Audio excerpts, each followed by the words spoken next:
probably. Oh. Oh? Oh. Oh? I didn't even see you hit start on that thing. I gotcha, bitch. Wait, where's my thing? This? Like, okay, yes, there I am. Oh my there God. I am. There I am. Welcome to Confidently Insecure, the podcast where we're absolutely sure we don't know everything. I'm your host. Zach never is prepared for a hurricane. There's a flood coming and he doesn't care. No towers. And I'm Kelsey, definitely not going to drown Darragh. Because she is always prepped. There's a flood coming to Los Angeles, y'all, and it Zachary should be here right now. If you are listening to this as the podcast comes out, we should be tits cold up in a river. Yes. And Zach was like, "What are you doing for the rest of the day?" I'm like, "Preparing. I'm building Noah's Ark." And Unreal. what are you doing? And he was like, Unreal. I think I'm gonna go see a movie. Let me plan some more dates. I did actually. I told you I accidentally had 2 dates on Valentine's Day. Bitch, tell me. 2 dates. One was a coffee date that we both acknowledged we didn't realize was Valentine's when we booked it. Okay. Because it was like, how about next Wednesday? And I just looked at Wednesday. It was open. I was like, yeah, sure. It was great. Had coffee. Made out at his car, which is very cute. And 6'3". He is 6'3". Yes. Do you ever wonder what's he doing with a shrimp like me? I do. You don't think other tallies are like trying to fuck other tallies? Because in gay world, there's no rules. Yeah, fuck other tallies. When I see 2 tall guys together, I'm like, boring. Yeah, Cliche, predictable. Yeah, I not cute. love a big and a little. I love a big and a little. For those who went to sororities, this is very different from what Zach's talking about. No, where you like fuck the smaller one. Yeah, no, he's like tall and he had to like lean down a little bit to kiss me. But he was also like, he's like, "Can I kiss you?" And I'm like, dog, yes. It works every time. Yeah. So I don't know who said they don't like it when someone asks to kiss them. They're like, "I just want you to do it." No, I want you to fucking make a meal out of it. I agree. Okay. And I want the question to happen like as they're like, Yeah. like you're gonna kiss. And then it's just like a formality. Like, yes, I filled out the paperwork. Let's go. Stamp my passport, baby. You're in. Welcome to Mexico. Okay, so you went on a date on Valentine's Day. That was the midday. And accidentally. Then I had a show at night. Okay. And I was like waiting to go up. And this guy I met on the gay cruise was in my DMs on Instagram. And he was like, "Any chance you want to go get Salt and Straw?" Which is a very cute bougie ice cream place. But they have the most wackadoodle flavors. Yeah, it's like strawberry and blood basil. sausage. Yeah. I wish you were kidding, but she's absolutely telling they the truth. Literally did it's a like blood avocado pudding. and fennel. And you're like, I didn't know what fennel was before. I don't know what it is after. It belongs on a pizza, not in my ice cream, but somehow it does. It works. They make it work. I never get that flavor. I'm like a ooey gooey brownie like mix. Or I thought you just said 2 tall people together were boring.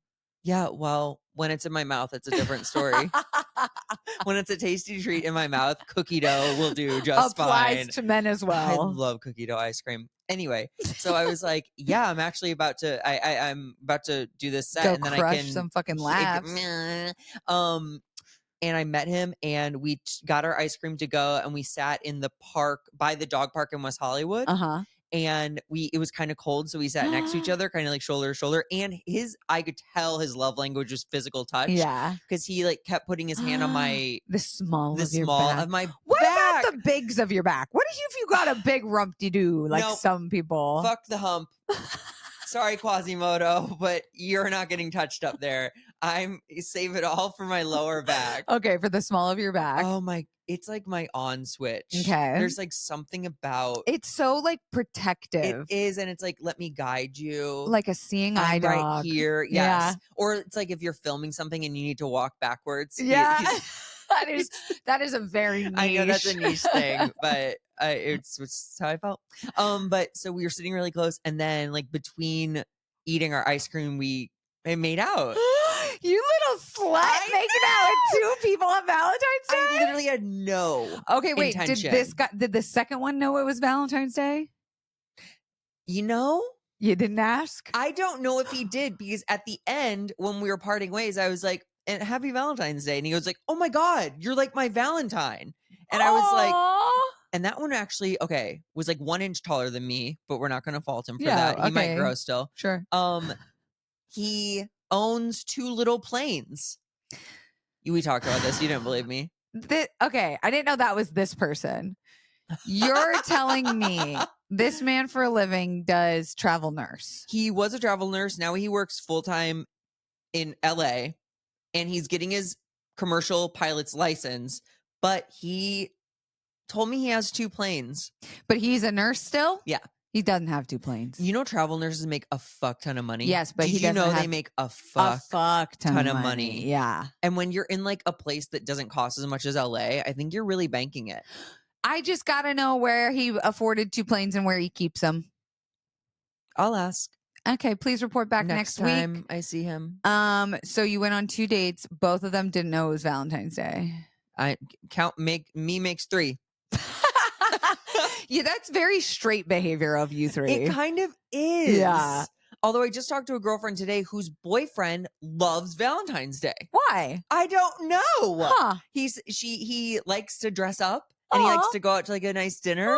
And so she leans in. That's cute. She like gets him flowers and stuff. It's cute. Yeah. Wait, I love that. I love the idea of a straight guy loving Valentine's Day. Totally. It just because it doesn't compute. Yeah. It feels like a day that they begrudgingly get through. Yeah, that they're like, fuck, did you fucking remember this bitch needs candy? Fucking tomorrow, man. Maybe I'll get a blowjob out of it. Wait, isn't the next day steak and a blowjob day? What? Yeah, the patriarchy. What are you fucking talking about? The day after Valentine's Day is steak and a blowjob day. Where guys are repaid for their due diligence with steak and a blowjob. Maybe this is a Missouri thing. First of all, the idea that it's just a Missouri thing is hilarious, but I'm fucking pissed if that's the truth. I think it's true. Ew. Don't Google it. Where's that button? I'm gonna guess. Don't. Yeah. Oh my God. I was like, you're not going to guess though, because some part of you must know where that button is. I don't still. I was skiing for Valentine's Day with my family. Hot. So the athlete and I decided to celebrate Valentine's Day early before I left. Okay. And we went to a fancy / like well-known restaurant down the street from my place that I've been to a million times, but he had never been. And while we were there, we walked. Well, now everyone's gonna know where I live. Oh. No, Zach. Have we never given a context clue? No. Are you sure? Yes, I'm very protective after being robbed. Wait, do you think your robber listens to the pod? Yeah, he does. Shout out, girl. Stay out of here. When we walked in, it was like a comedian. I don't know what, they weren't there together, but there were so many comedians there that night. It was Eliza Shazaslinger. Yep, you got it. And right. her husband. And I was like, oh, I know her from her little cute doggies. Then it was Billy Eichner. Eichner. And then this might be hot tea because these two looked like they were on a date. Maybe was Ayo. Okay. Abaderia and Bo Burnham. That was the sound of a jaw drop. That would be hot. Wild. Hot, right? That would be a very fun. I mean, prolifically funny. Like changing the world with their comedy already. So now together, that could be wild. And they could have one depressed baby. One who like hates comedy. Becomes like a fucking politician, honestly. Or maybe they'd be like the next big thing. Ooh. They'd be set up for success. Wow. Io and Bo and Io. I mean, I love that. I also thought her name was Ayo. It's Io. I've been calling her Ayo for yayo. I mean, she'll probably respond to it. Yeah. Well, wait, that's so you had. But how was dinner? Delicious. Yeah. Great. No notes. And Melissa knows what they're doing. Did you guys express yourself physically? So, funnily enough, you guys, this has been the longest I've ever gone without penetration in a very long time because I had to do my eggs. Oh. Then I was out of town with my family. we were on tour working. Yeah. So it wasn't like there was no time And for I fooling around. wasn't going to penetrate He her. wouldn't. I asked and he said no. Very politely though. I wasn't expecting a gentle rejection. No, and then the athlete has been recovering from a treatment, a procedure. So like we have not been, and I'm just all sorts of tossed around, confused. And I'm also acting like I'm monogamous. Like I just been hunkering down for the cold month. You haven't had time or bandwidth to give to a rando. No, it's been like I've been not interested. I've been interested in myself and my work. That's incredible. I'm fine with it. Let your work penetrate you. Honestly, but I am about to go on a bachelorette party next weekend in Mexico, and then I'm going on a all girls trip where 2 of them just discovered they were bisexual. Oh, so this is like might hook up with a girl thing. Yeah, either that or we'll be wing womaning the shit out of each other. I was on gonna a girls say, okay, trip. what's the vibe with girls trip, I guess, versus bachelorette party? Mm-hmm. I would think that the bachelorette party, you'd be like, no guys, like this is just about us girls and our and I think it's also the crowd is like obviously one's getting married, another one's engaged, another one I don't know her situation. One of them's married, another one's married. Like it's not like a slutty group. Love them, not slutty. Sure. So we'll see how that goes. Those are the ones you have to watch out for though, because they're like secretly maybe a little like itching. Yes. None of them are. Really? I can guarantee not a single one of them needs an itch scratch. Not even to get like a little crazy. No. I think like their idea of getting crazy is like, I don't know, shots. You know? Getting shot. Yeah. We have a special dating no filter question this week. Oh my God, I didn't even know. Yeah. Our producer didn't tell me that there was a dating no filter. I'm the producer. I don't know why she asked me to keep it. She asked not to play the audio voice note she sent me, but it's from my sister. What? Okay. I don't know if she meant like don't say this out loud and no say matter it's me. What, you betrayed all possible. Sorry. Okay. So she said I have a dating no filter request. How would you and Zachary suggest you approach somebody at the gym? Because that's people's safe space, but you're not going to see this person anywhere else. And how can you slither close enough to see if they have a ring or not? Please don't play this on your podcast, but I think you should just read what I said because it sounded like a robot. I think it's a good one to do it. Okay. First of all, shout out to my sister. If she's talking about approaching a man, men don't get safe spaces. You can approach a man and do whatever you want at any. I'm giving you as a man, technically on a technicality. You don't have to worry about that, girl. You can do whatever. Sorry, I just wanted to turn the light down a little bit. It's like flickering. Oh, is that what it's like living in your head, huh? Yeah. Oh. Just you do whatever. Throw a dumbbell at his head. The idea that men don't get safe spaces because the world is just his safe space. You blew my mind because anytime I see those comments that are like, please don't approach women in the gym. Like they're there to work out. They put their headphones on. Like don't annoy them. I'm like, yeah, that's all the advice for women. That's for women. That's for women. And if any heterosexual men are listening right now, fucking leave women alone forever. Just wait for one of them to approach you. I love the idea though that there are men in the gym being like, God, I hope that bitch doesn't come talk to me. Yeah, maybe a gay guy. But I don't think a guy ever suspects being approached. Number one, because I hear complaints about that from straight guys all the fucking time. Oh, girls never approach. They never approach me. And maybe us gay guys need to step up and start hitting on them. I'd be down. I'd love to see a guy squirm. I'd love to see a straight guy squirm in the gym about like a hot gay guy approaching him. Like straight guy's gonna go, oh, thanks, brother. That's so cool of you. I'm straight though, but thanks. I'd be like, okay, show me your dick. Like a straight guy would. Prove it. I would say for some real advice here, if he has anything with him, like an energy drink, fucking ask a question about the energy drink. She Let him does ask, mansplain something to you. Oh, like how do I pick this up? Yeah. Be like, can you watch my form for Ah! this? And then just fucking squat over his face. Oh my God. Yes to that. I Yeah. love the idea of watching an exercise he does, and then you go do it and be like, hey, I feel so silly asking this, but I saw you just doing this and I wanted to try it, but I feel like I'm fucking it up. Yep. Like, that's the way you have to go, though. Don't go up and be like, I noticed you were incorrect in your form. Don't do a that. guy's just gonna punch you in the face. Play that fucking girl. Feminine, dumb. I don't know what I'm doing. Yeah. Especially because Is the 10-pound heavier than the 5-pound? I don't know. If I hold 2 5s. Is that one? My sister also is so bad at approaching men. Like, she just won't do it ever.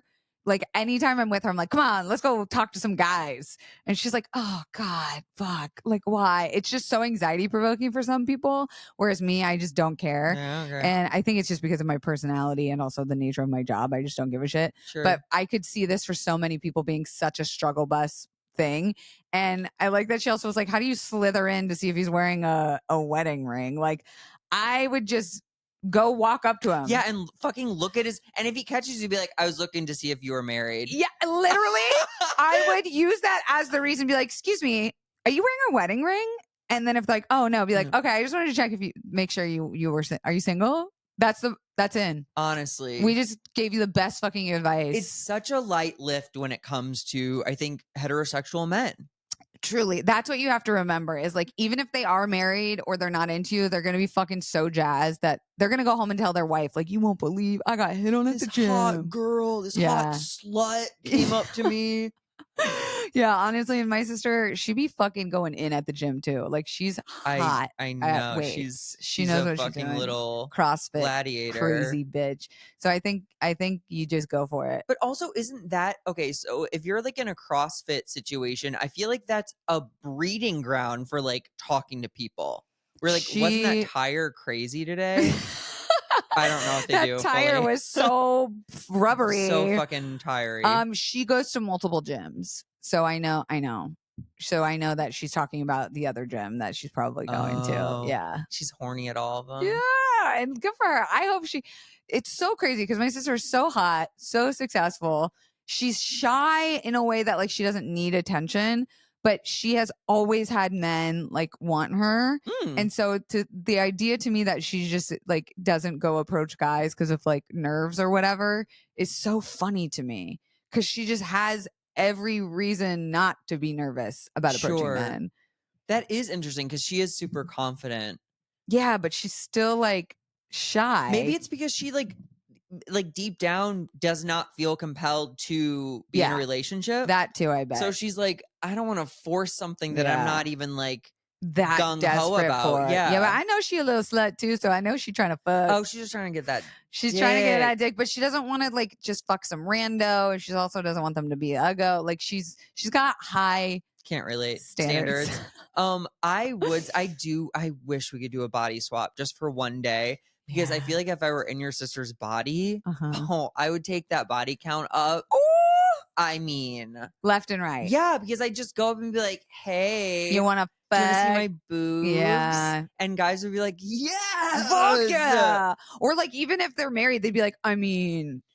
I can look. Yeah, as long as I don't touch, it's not cheating. Mm-hmm. Oh my God. Okay. That was a good one.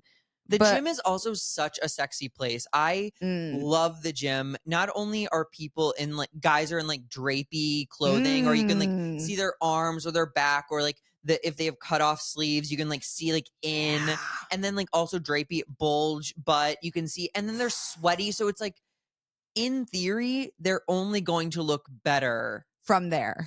Yeah. Like you never seen some guy clean up from the gym and been like, oh, I'm a fucking loser. That's what you look like, dry? Yeah. Unless they have poor taste in clothes. Exactly. Unless they're just like blind and have no idea how to dress. But there's just something also was like, yeah, we're all like doing this. Yeah, we're all here to better ourselves. Yes, exactly. Can I tell you a very funny thing that happened this week that I don't know if you caught it on my Insta, but I, on Valentine's Day, completely fucking outed myself on Instagram. In what way have you not already outed yourself?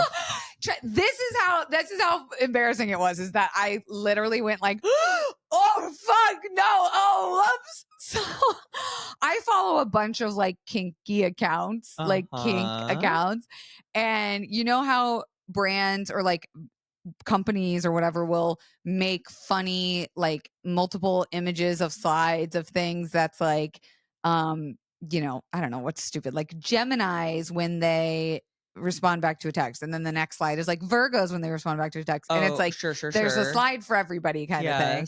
And so a kinky account that I follow makes these like they're like vintage retro cartoons, and then they were like saying really slutty things. Sure. And I imagine like sending them to people, right? It's like, send this to your crush or whatever, and you like send it into your DMs.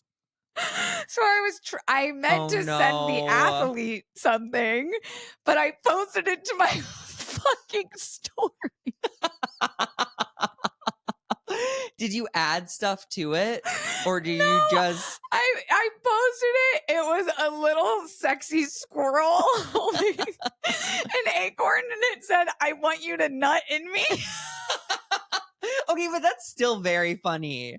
That's still very funny. I posted it to my story, and I left it up for many, many hours, and then came back to my inbox, and my friends were like, Kelsey, Jesus ew. Christ. And then I was like, what? And then I was like, and I took it down, and then I texted the athlete. I was like, I'm screaming. I accidentally posted it in my story. So then I was like, it's already been up. And so I screenshotted my text thread with him and posted that to my story to be like, this was a mistake, like hee ha ha. And the amount of fucking messages I got from people being like, we just thought it was you feeling Kelsey. Yeah. like, oh my God, like I have this too. Like I immediately am sending this to my partner or whatever. Like it's kind of a saucy thing. That's great to know though, that like a lot of people did not flinch. Nobody fucking flinched. But I wouldn't have either. I need to start watching stories. I think I'm missing out. Saucy to be like, I want someone to nut in me. That's not just like, you don't just say that to anybody. You can't when you're a lady. Okay, yeah, okay. You Thank you for qualifying. I was like, gay guys really toss nut around. No, you can't just say you want someone to nut We're in like, you. nut. No. Nut crazy. No. Nutrageous. Okay, well, when we wait. Don't ever cut me off like that again. Especially when you're talking about nutting. Okay, does Instagram, this was a fatal flaw, and I don't know if it still happens on Instagram, but if you like send someone's story and you respond, it like goes to that person's story. It must have been a glitch that happened, like, because so many times my friends would be like, they'd send like a hot guys thing and like, oh my God, hottest dude, like I'm creaming right now. And it would go to that guy. What? Yeah, because it was like, that's the most embarrassing thing that could ever happen. Yeah, I don't know. Maybe it was me, or maybe it was me not knowing how to use Instagram. Maybe you were maybe you would like click on it to look at it, and you'd reply just like you're a ding dong. I think that's what I did. That's 100% what it is. But like that should not be allowed. If Instagram sees that someone has sent me someone's story, you should be blocked. I should be in a different space. That sounds like user error, and you should just get better at technology. When we come back, we're going to talk about talking emotions and conflict and getting better at conflict. Can't wait. BRB!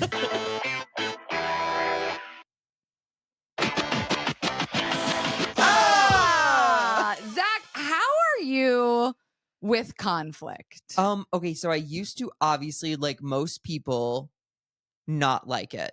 Okay. And I won't say I like it. Thank you, Leo. While I won't say I like it, I embrace it. And I think because I make all correct decisions that I'm always like justified. Yeah. So like conflict for me is just explaining why someone's wrong. Got it. So you're only going into conflict if you know you're absolutely right. So it's not scary to you anymore. Yeah. Because if I do, and I obviously my part of this is like how to remedy the thing. But if I do all the things to prevent escalation, I will always be right.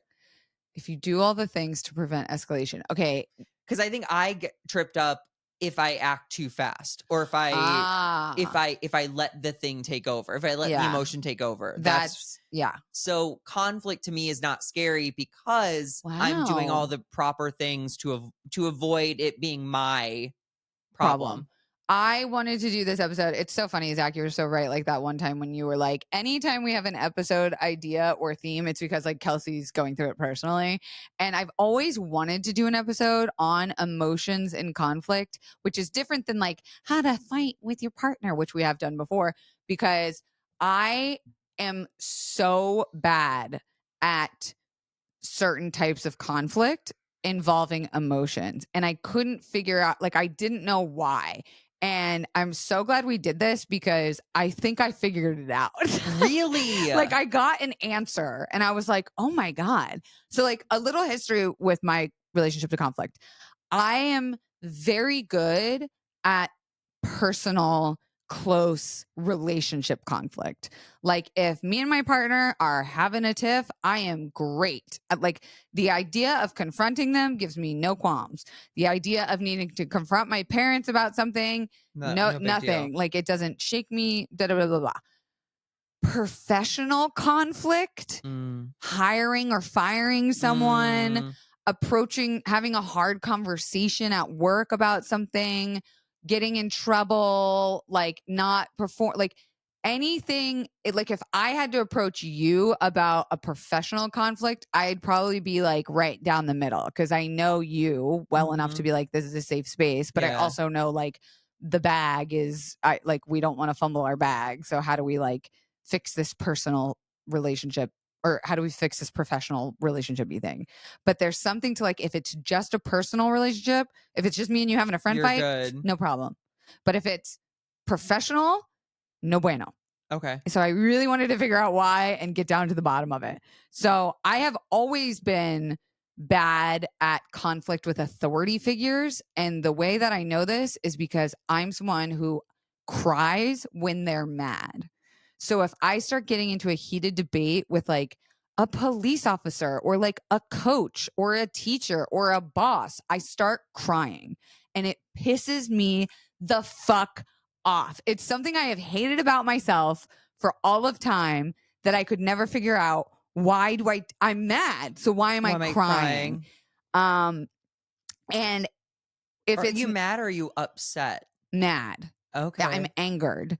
And then the other thing was that whenever maybe I'm the one that needs to initiate the professional conflict or whatever, I will paralyze myself with playing what I think is going to happen in my mind God. over and over. What are all the different ways this can go terribly wrong? What are all the things that they could say back to me that's going to make this terrible? Which some of that is good. Which is some of it is protection and safety and preparation. But then you paralyze. But is then not it good. Paralyzes me to the point where like I can't do it. I almost won't even approach. I'll just be like, I'll deal with it.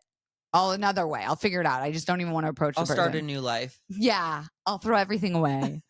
So I really wanted to get to the bottom of this episode because I've never been good at professional conflict, but I've been really good at relational conflict. So when researching, the first thing I did was like, why do we cry when we're mad? And I found that for some, the internet says, crying is easier to access than anger, which is going to tie in later for me. Like, the permission to cry has always been given, but I've never been able to get mad.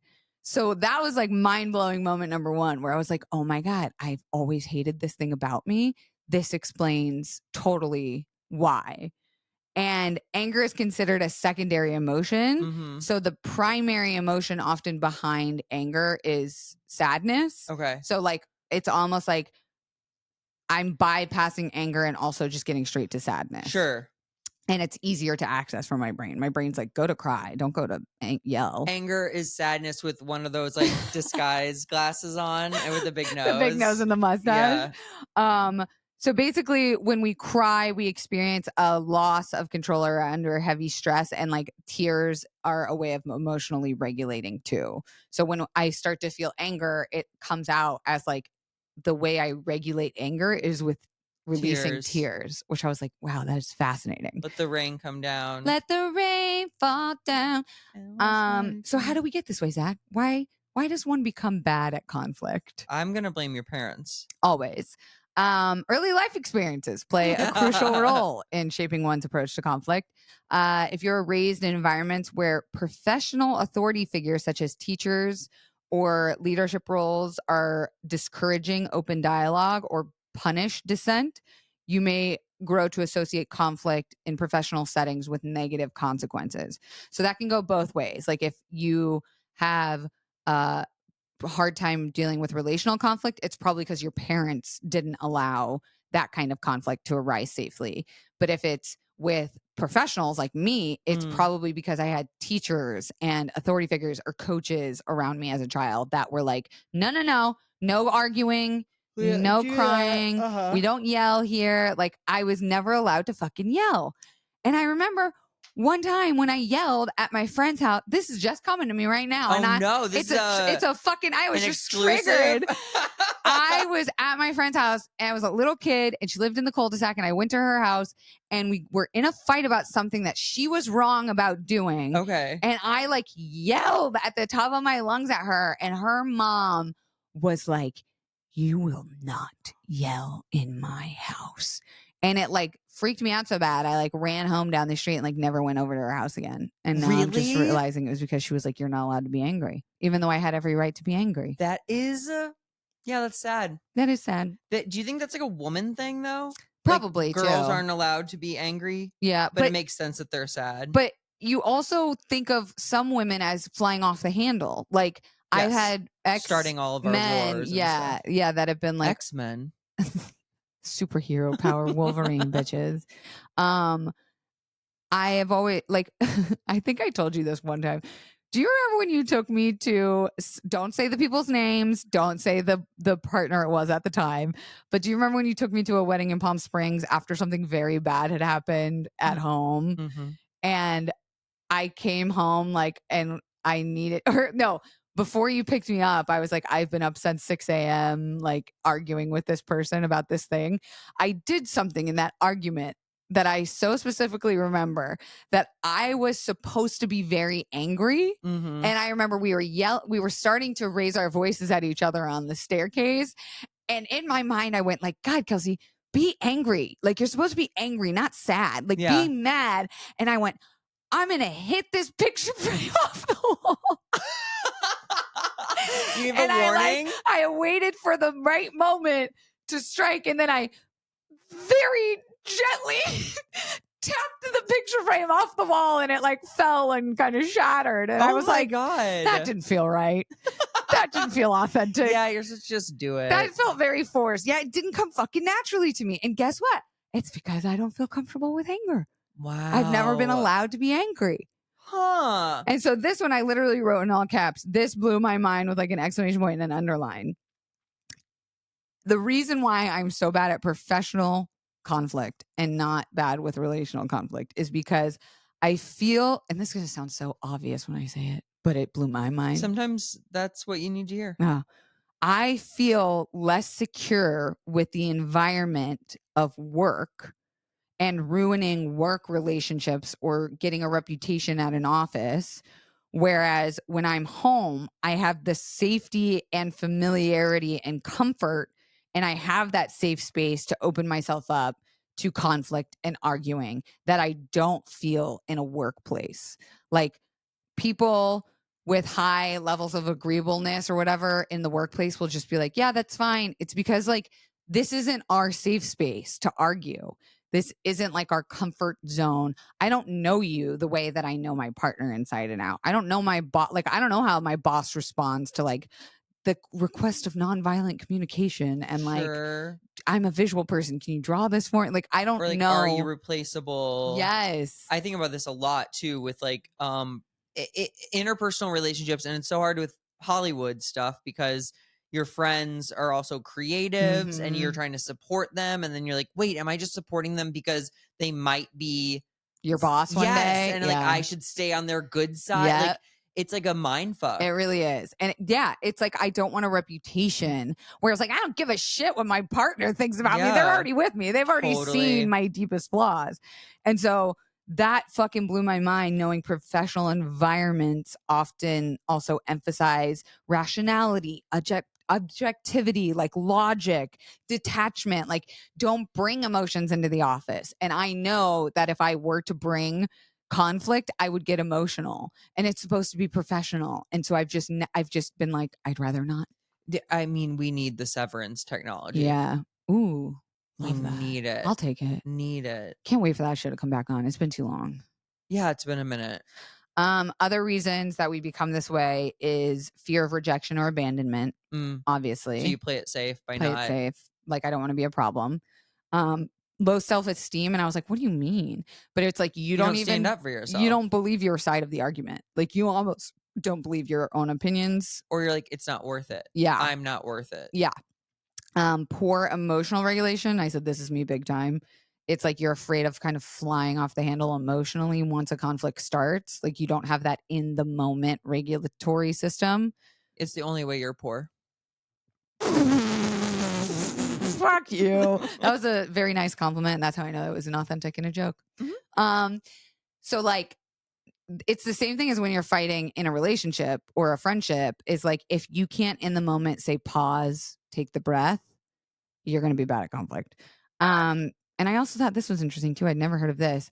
Learned helplessness, which is oh my God, I know exactly what it is. Yeah. Psychological disorder or a psychological condition that an individual believes they have no control over the outcome of any situation, often due to repeated exposure of uncontrollable events as a child. It is like the parody definition to the I'm just a little baby. I'm just a baby. I'm just a baby. I'm just a baby. I'm just a baby. But it's unattractive when you're an adult. Oh my, it's horrifying. But then when you think about the root cause, you're like, oh. Yeah. Oh, no, it's very sad. But it's like people being like, well, I can play kind of the victim card. Like, or I can play like the weaker link card. And like, you have to take pity on me. Yeah, because I've been traumatized. Yeah. Rather this than is what like, we've decided.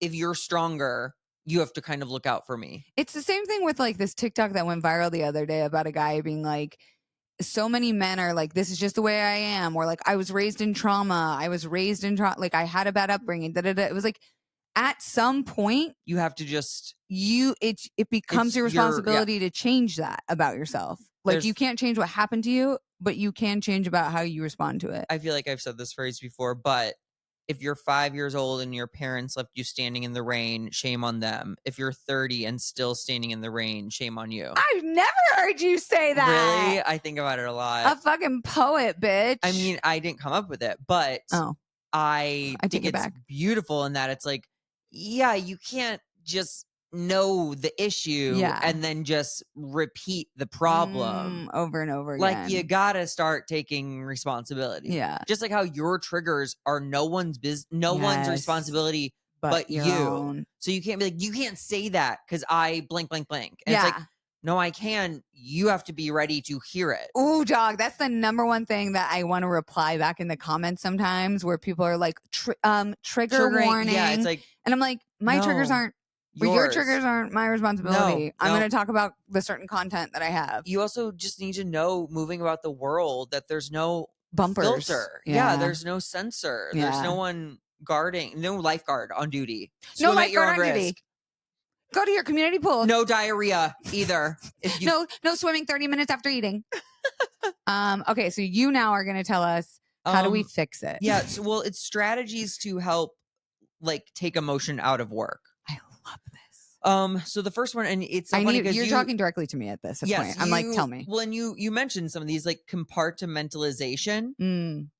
Leave it at home, whatever it is. They even said like, this even says like, if you're on a bus to work or whatever, at each stop, let something go. Yeah. Unpack it. Yeah. You do that driving home, but at stoplights. Yeah, exactly. Be like, today, and being a cunt at the water fountain, not my problem or anymore. vice versa. Little Billy chewing my shoes or whatever kids do. let it What go. is going I'm on just saying. at your babysitting gig? Leo, my cat, shat in my nice He clogs. shat on my floor today. Yeah, and exactly. He made the most wild sound when he did it. Like, look at me. I was still sleeping and I heard all of a sudden just, and I went, what the fuck was that? And I looked outside my door. He had shit on the floor. Was it a dry poop? It was a big one. Okay. I think it was large. He was unexpected. He was yeah. His poor little feline butthole. Okay. I'm sorry, I can't get over little Billy chewing on my shoelaces, but go on. Just deep breathing and relaxation techniques. It sounds so, again, common sense, but in the moment, 3 deep breaths could really help. Especially situation. In the moment. We can talk night and day, make ourselves sick talking about it when we're not triggered or activated. But that is what we say when we say the work is in the middle, in the midst of that shit. Yeah. Is the work is pausing there. Yeah. Yeah. Pausing is one of these kind of coming up. 10-second rule, count to 10 when you feel yourself losing composure. Ooh. I like that. Very simple. I like this one a lot. Clarification. Ooh. When you find yourself getting upset, seek clarity because it could be a misunderstanding. I love that. And isn't it Brene Brown that says something like clarity is kind? Oh, I like that. Like being unclear is unkind. Oh, I love that. Like be direct with people. Yep. Yeah. Because you might be just misinterpreting an email. And then tone is so hard to figure out. It's such a good lesson in general when, for me, it's like with fear, when I find myself afraid of something, I force myself to walk towards the thing. Yeah. Because I'm often making it something different in my head. And it's not something I need to be as afraid of as I think I am. Sometimes I'm like, say that again? Because I just want to make sure I hurt you. And then when they say it, I'm like, yeah, that hurt. That hurt as much as I thought it was going to. All right. Just checking. I walk towards fear and then I often touch the flame, you know? There you go. Exercise. It's one of the only things that gets like negative emotions out of your body. Checks out. Got to do something with the energy. Never, and this is the pause. And it's so funny because the pause is in sober journeys too. Yeah. Never reply or make a decision when angry. Yeah. You're really good at that. Really? You're really good at being like, I'm going to deal with this in an hour. Yeah. I just got to you have to just pause. Yeah. Just do not send the first thing that comes to mind. First thought, worst thought. Oftentimes too with emails, and I learned this through my sponsor, like if I had to I don't know, quit a job or call someone out for something, he would want to see the email first and he'd strip it down. Wow. And you just take out all the emotion. Yeah. You go, I felt really, Nope. Yeah. Take it out. Yeah. Stripping things, the story, the narrative we tell ourselves about a situation. Yeah. That clouds or clears the entire thing. It also just clutters your argument in the situation where you're like, well, unfortunately, I'm not paying you to get offended. I'm paying you to do this job and you didn't do it. You know, let's just talk about the facts. Yeah. Facts versus opinions and that feelings. stuff. Yeah. Know your triggers. Yeah. So, and this is to me, in AA again, recovery, you're constantly taking personal inventory. Right. Where you're usually at the end of the day, or you do it throughout the day. You're like, oh, I notice I'm getting upset. Yeah. Let's trace it back. Yeah. Why am I getting upset? Yeah. Oh yeah, because this coworker always bumps my chair when they go to get. Obviously, this is my space. I don't know how they always manage to bump my chair. Yeah. And you just have to know, oh, okay. Here it is. Here I'm comes the fine. I'm alive. Yeah. Everything's dandy. Context of the small stuff, not sweating the small stuff. I think as I've gotten older, I don't sweat the small stuff. It's huge. I'm not what did that blink mean when they blinked that God. way? And then it's you hear about it, a shooting that happened down the street and you're like, oh my God, I could have been in a shooting. Yeah. That all of a sudden the blink does not register. Yeah. And it's a new day tomorrow. Apologize anytime you have an emotional outburst. I won't. A quick, succinct apology, just acknowledging the situation and that you made a boo boo. Yeah. I'm good at that. Be like, sorry for that sorry for getting emotional. Yeah. I'm good at that. I'm good at saying I didn't like how I just reacted let me like try that again. Let me like redo that moment for us. From the top. Yeah. And then the last one is just never bring your negative emotions home. Because it's a two-way street. Yeah. And we mentioned that already, but it's so funny too, because I think I grew up with parents who did bring things home. And yeah, it's not fair to anyone else. It's also like when you're giving, you have to be mindful of who you're even venting to about work stuff. Yeah. Because like they're not guaranteed to be in the right headspace to receive the fucking condensed negativity you have to say about something. Yeah, that's what me and my best friend always check in before we call each other. We're like, are you in a place to hear? Can I rant? Do you want feedback or do you want me to just listen? Like, we're good. A murder plan by you? Yes. And 9 times out of 10, the answer is fuck yeah, man. Where are we hiding the body? Fuck yeah. I'm so fucking in. That was really good. Not bad. I feel like I learned a lot today, and I know you hate that about this podcast. It's my least favorite part of the podcast. You would literally rather die than be educational, but I'm not gonna lie, it helped me. Good. Yeah. That's what me and the rest of the listeners are here for, to help you. Honestly, I think we'll never have a conflict after this episode. We've never had one. We haven't. I'm knocking on wood for this, baby. You have anything to promote? Come to my live show of After Hours. There's one March 5th at the Hollywood Improv and May 2nd at Dynasty Typewriter. Oh, great I would venues. love to see you there. It's going to be a sexy good time. Chaos and Kisses. Oh, wait, we already did that tour. We still have spots left for the Don't Panic Retreat in March 22nd through 25th. We're doing it in a castle. Day passes and I think like a king bed or suite is still available. You don't have to live in Los Angeles, by the way, to get a day pass. So if you have somewhere to stay in LA, just come for the weekend. Don'tPanicRetreat.com. And until next week, bitches. Bye.